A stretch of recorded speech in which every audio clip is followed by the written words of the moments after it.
fact that others studying in the UK is doing away with visas for the dependents of African students who are studying in the UK. I personally think this is a terrible idea, but I'll do my best to break down both sides of the argument. So here's the argument people are making against African students bringing their families with them when they're studying.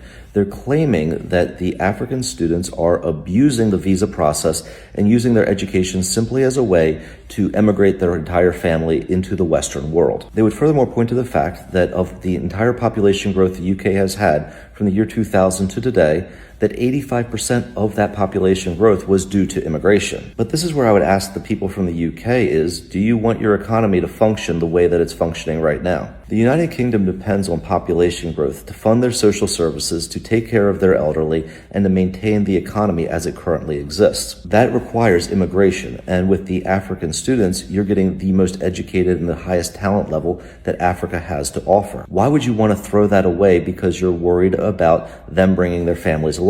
Would it make more sense if they came to the UK and just started families there? This is where I think that people in the Western world don't understand African culture. In Africa, they have children much earlier. They have much tighter family ties than we have in the Western world. If the Western world was so worried about the lack of population growth, they should have engaged in policies that would encourage families from the West to have more children. However, they've encouraged a culture in the UK of drinking and partying and delaying the process of starting a family until their 30s. So of course, the population is not going to grow as quickly as it should, and they're going to need immigrants. And if they're going to have immigrants, why don't they want to bring over the best people? Why don't they want to make the transition process for people who want to come to the UK as pain-free as possible? Why do they want to put barriers to their population growth up? I understand there's some sentiment that they don't want to lose their country, but if they didn't want to lose their country, like I said before, they should have just had more children and they should have fixed their own culture. The reality is that these African students are the best from Africa, and they're people who are going to create jobs. They're going to be paying a lot of taxes. I would use this as an example to make it better for you guys in the UK of sports teams.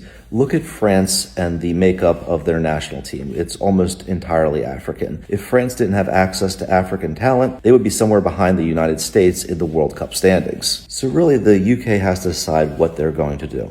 Do they want to accept a lower standard of living and a shrinking economy in order to protect their cultural heritage, whatever that means? Or do they want to take advantage of this opportunity to have the best possible talent? Personally, I think that they're making a huge mistake by discouraging African students from bringing their family to the United Kingdom. But I want to know what you guys think. Am I misreading the situation here? Do you think that the UK should take away these student visas and that it's just been a program that's been abused? Or are they making a big mistake and losing a great source of talent? Let me know in the comments below. I'd like to read that discussion. And as always, if this video provided value to you, give me a like and a follow. That helps